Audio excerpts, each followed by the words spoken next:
Welcome to Voices of Care, real stories to inspire, uplift, and unite caregivers, with Maggie, Linton, and Powell. Enjoy the conversation. So, Savvy, thank you so much for joining us today. Oh, thank you for having me. Listen, let's give me a little bit of your background first. Let's begin with that. Okay, so, oh boy, I don't know. Where do I start? When you say background, Well, do you you mean know, as far as being a caregiver or as far as being part of a nonprofit organization, or do you mean my entire life? both, because that's both of those are you, aren't they? Yeah. Okay, let's try this. Okay. So I consider myself a lifetime caregiver because my duties to my mother began at a very young age.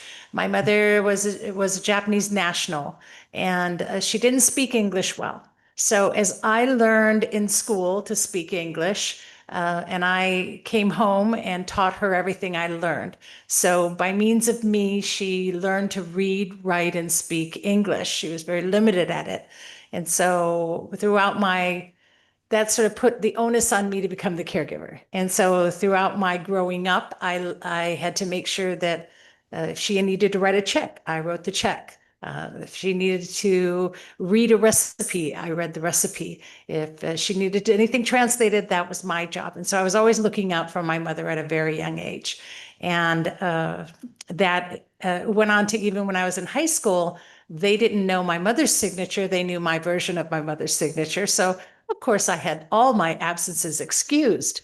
Not that there were a lot, no, but so it was to my advantage sometimes. However, there was always this mindset that I was the one that had to take care of things. Mhm. And so when my mother was diagnosed with dementia, and my parents hid it for a long time, she had a mini stroke, and that's how I finally found out about her diagnosis. And she was diagnosed with dementia and then had their mini stroke. And then a week later, my father fell down a flight of 15 stairs and broke 3 ribs. I instantly Oh my became caregiver goodness. to both of them. So that's kind of how I entered into started with the caregiving world and then entered into chaos of caregiving. And that was 12 years ago. Now, are you an only child?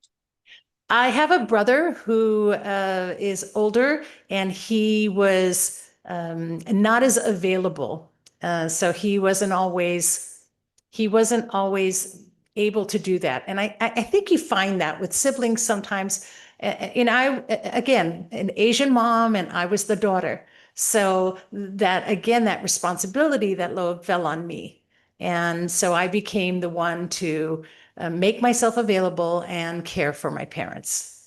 A year and Right. a half later, my father had passed with a stroke, and then my mother has now recently passed a week and a half ago. Uh, okay. So, do you feel, in a sense, any? I know you feel lost, but the I won't say burden, but the loss of responsibility too has to be different for you. Well, having lived my whole life as a caregiver, and of course, I'm a mother, I'm a grandmother, and I was a teacher for many years. So, I definitely was in a caregiving role for my students and always being there for them. And I think sometimes we define caregiving incorrectly. Caregiving is so many things, right? And so I've always been in that role. My other half is currently going through cancer right now, and I also have my mother-in-law that lives with us. And so my caregiving role, I think, will always continue. It's Mhm. now because of what happened with my parents and how hard it was, how difficult it was. I had to place my mother into care. Let's see, it was about maybe 6 years ago when she finally forgot how to walk and she became non-ambulatory, and her dementia had escalated to a point that I could no longer give her the level of care she needed. So I had no choice. I had to place her in care, and I promised her, of course, like every good daughter, that I would never do that. And when that happened, it was a big adjustment for me. And so, like you were saying, I found myself not in that role literally overnight. And it was very difficult. I actually went into depression, and I felt like I had no purpose. I was suicidal. I thought, what have I done wrong? And I let my mother down. And so I tell people that I went into 9 months of depression and I gave birth to a mission. And I said, no caregiver should ever have to feel this way. And that's when I started my nonprofit organization that cares for caregivers to this day. That in a sense, you were awakened with the necessity of moving forward with your life. Yeah. And saying, it's okay, I'm okay, and I have to move forward for my life. Yeah. Well, I feel like we are constantly, we all have a purpose in life, and we're constantly put at the threshold of a choice to make that mission, to find our purpose, to find our passion, or to trudge along in life as you have been. And throughout my life, I many times stood at that threshold. And most times I always took the passion mission, but never felt that I found the true mission that I was meant for. And in everything I've done in my life and in my career, I've always put the people first. And so I knew people was part of what I needed to do with my life. And then when Give Me a Break, which is my nonprofit organization, was the epiphany that I had, and that I came to, I have found my true purpose in life is to help those who are caring for others. And that my whole life story was because I was being, taught and learning ways to help those and to help them find joy in their journey. Yeah. I think the title of your organization, or Give Me a Break, is so true. I kind of became the caretaker for my mom and dad when they both moved out to my state. And, you're trying to please both of them. Yes. At the same time, and that can be extremely hard. But talk about some of the lessons that you learned, and also giving yourself a pat on the back saying, I'm okay with where I am. Because that's the hard part, isn't it? Yes. Well, I will tell you that I never thought in my entire life I would have to learn to change a catheter for my father. That was a big learned lesson. And I say that in all sense of humor. However, you don't realize in your caregiving journey what you will have to face.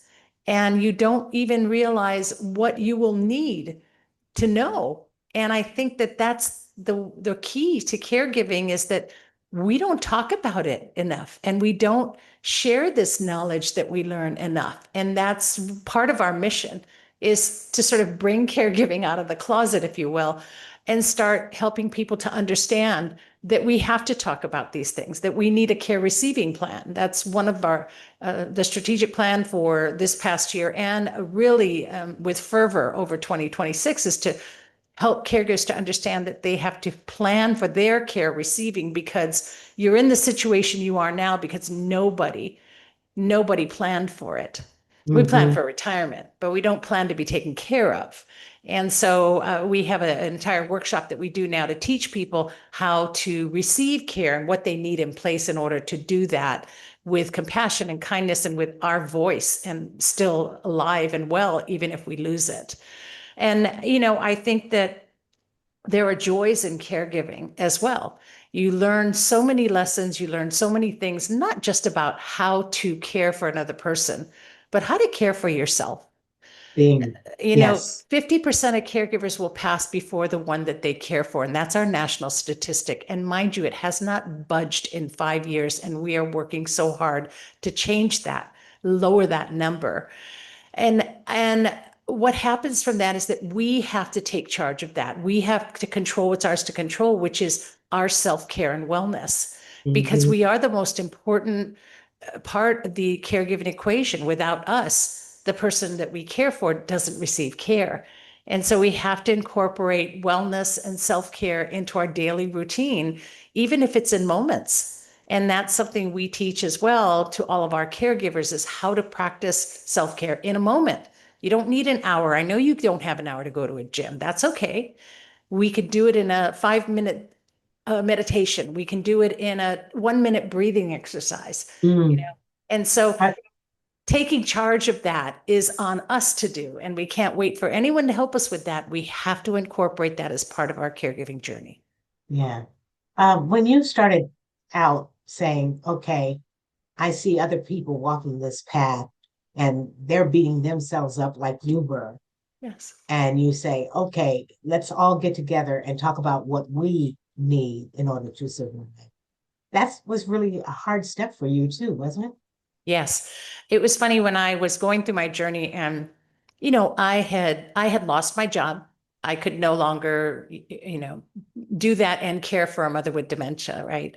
And and a father. And so I'd lost my job. I lost my self-confidence. I had gotten overweight because I wasn't taking care of myself and eating well. I was sickly. And so when all things happened and changed, I became so depressed and so isolated that I didn't know where to turn or what to do. And so I tried several times to find a support group or to get help or to have somebody just listen. And, you also, when you lose your job, don't have a lot of finances. So it's not like you could just, oh, I'll call my, psychiatrist, or I'll just go to you can't do that. And it's Mhm. hard to do also because you have a sense of pride within you, thinking that you're supposed to be able to do this. So one of the foundations of starting Give Me a Break was that we immediately, and we're going into our 6th year of doing support sessions, and we have online support sessions for caregivers, and we meet every week. It's not a monthly, it's not a bi-monthly or a bi-weekly. We meet every week. And this group of caregivers, which has ebbed and flowed over the past years, has saved my life, and I know has saved theirs as well. And so, I'm one of those that if I can't find it, I'm just going to start it myself. And I did. Create it, yeah. And, and it did it. It literally saved me. Knowing that I had to lead these groups and do the research to help them to be better made me better, and it gave me Mhm. purpose. And so, our group is a wonderful thing and everyone's welcome to it. However, if you're not in Hawaii and you can't always log in, by all means, find one. And if you can't find one, tell me and I'll help you find one. Because being part of a support community is so important, and having a safe space is everything. And I think that that's probably how I was able to even break the isolation. And now the group that we have is literally just surviving because of it. And their caregiving has changed, and they're finding joy in moments, and they're learning to care for themselves, and knowing that that's all right, I think is so important. Um, and you were talking, you said you're a mother, grandmother now, and things like that. Are you finding any help in that way too? Or is it strictly with the organization? Do they It's understand the path that you've been on? well, my grandmother passed from dementia at 104. She was Whoa. 2 weeks to her 105th birthday, and she passed with Lewy body dementia. And my mother, who just passed, actually, it's been 2 weeks now, and she passed with Lewy body dementia. My mother had lost her ability to recognize who I was about 6 years ago. So she did not know what I'm doing now. She may now know that she's Mhm. passed on and looking down saying, "You go, Yeah. girl." But so I'm actually a candidate now, right? So it's hereditary. So Mhm. I'm doing everything I can now to keep my brain active, to do all the things I need to educate and help others and educate myself in ways to not get in that position. And, and I'm going to stress again is that my parents had no plan. Like everybody else, they had a will.